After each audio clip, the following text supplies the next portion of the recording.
हमें कोई भी मशीन को कोड करने के लिए पहले तो हम अपने दिमाग को कोड करना था ना, कि हमारे दिमाग भी तो मशीन को कोड करने के लायक बने। तो हम लोग क्योंकि अपने दिमाग पे काम करना बंद कर गए, तो मशीन पे कोड करने के लिए भी अपना दिमाग नहीं चल रहा। और इसका फायदा कौन उठा रहा? बाहर वाले, जो अपने दिमाग को तैयार कर लेते हैं कि हम किसी भी मशीन को कोड करके अपना जीवन चला लेंगे। तो मशीन को कोड करने के लिए ध्यान रखना है, आपके पास एआई और नॉन एआई दो टेक्निक्स है। एआई टेक्निक आपका पाइथन होता है।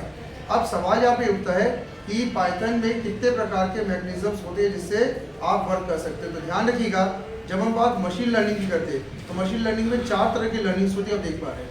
Supervise learning, unsupervise learning, semi supervise learning और रीइंफोर्समेंट लर्निंग। ये 4 तरह के लर्निंग्स ध्यान रखना। पहले एक प्रोग्रामर को खुद को तैयार करना होता है कि हम 4 तरह की मशीनों से खेल सकें।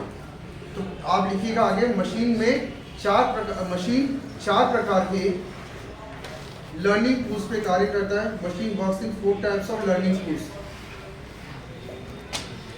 मशीन 4 प्रकार के लर्निंग टूल्स पे कार्य करता है। Machine works in 4 types of learning tools. ठीक है, सबसे पहले हम बात करें supervised learning. First of all आपको मैं क्या बता रहा हूँ यहाँ पे, सुपरवाइज्ड लर्निंग की मैं बात बता रहा हूँ। तो सभी सुपरवाइज्ड लर्निंग को समझे कि ये है क्या चीज सुपरवाइज्ड लर्निंग।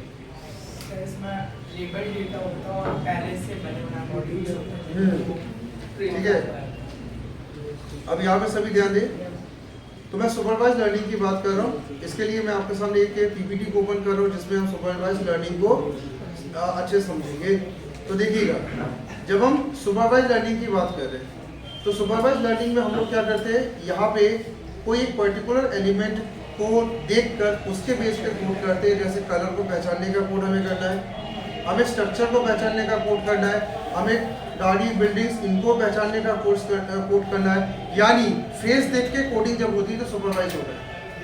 उदाहरण के तौर पे जैसे आप एक ऑटो पायलट मोड आपने सुना होगा, तो ऑटो पायलट मोड क्या, सुपरवाइज लर्निंग। उसमें क्या, मशीन को मैसेज तक ट्रेन करती है कि वो किसी का फेस को देखते हुए, जैसे गाड़ी सामने चल रही उसको देख के ब्रेक मार दिया, आपकी आंखों को देखा नींद आ रही है तो उसने ऑटो पायलट कर लिया। तो ऐसी लर्निंग क्या होती है, इसको हम कहते हैं सुपरवाइज्ड। सुपरवाइज लर्निंग में ध्यान रखना, हमारा मेन एम क्या रहता है, एक फेस को देखकर उसके बेस पे काम हम चेंज करवाते रहते हैं, मशीन से काम करवाते हैं, वो फेस देखता है इसे।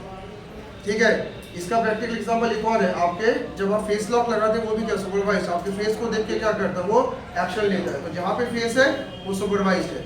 इसका डेफिनेशन लिखवा दिया मैंने। ठीक है, इसमें लिखिएगा, यह लर्निंग फेस लर्निंग कहलाती है, it is known as face learning.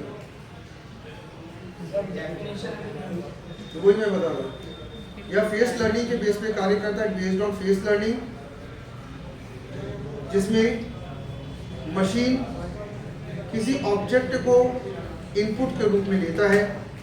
Where machine takes an object as input, जिसमें मशीन किसी ऑब्जेक्ट को इनपुट के रूप में लेता है। Where machine takes an object as input, एवं इसके बेस पर आउटपुट वैल्यू को शो किया जाता है। Output value shown on the basis of it, एवं इसके बेस पर आउटपुट वैल्यू को शो किया जाता है। Output value shown on the basis of it, on the basis of it.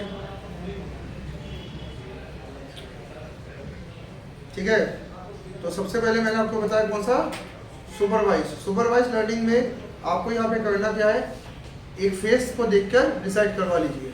जैसे बहुत सारे लोग रोबोट्स बनाते हैं, सुना होगा, वो कलर बॉल्स को पहचानता है, लाल को पहचानेगा, हरा नीला, उसके अंदर हमने ऐसी कोडिंग की को बॉल को देख के पहचान जाता है कि ये किस कलर का बॉल है, उसको उसी के साथ सेट करता है। लाल को लाल के साथ सेट करेगा, ग्रीन को ग्रीन के साथ सेट करेगा।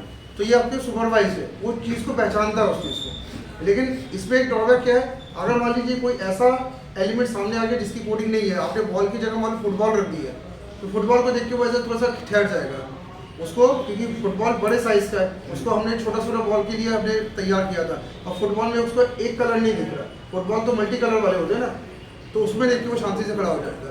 तो ये ध्यान रखिएगा कि सुपरवाइज लर्निंग में जो चीज़ वो समझ रहा बहुत अच्छा नहीं समझ पाएगा, वो एक्शन नहीं लेगा, चुपचाप खड़ा हो जाएगा।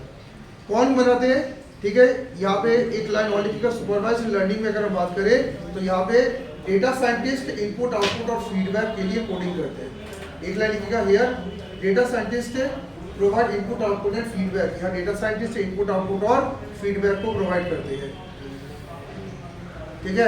एग्जाम्पल में जैसे आप लिख लेंगे रोबोट्स, एग्जाम्पल में लिखिएगा स्पेशल पर्पस रोबोट लिखिएगा। कोई स्पेशल पर्पस के लिए रोबोट बनते हैं ना, वो आपके सुपरवाइज लर्निंग होते हैं, ध्यान रखिएगा, ठीक है। आप कर दीजिए।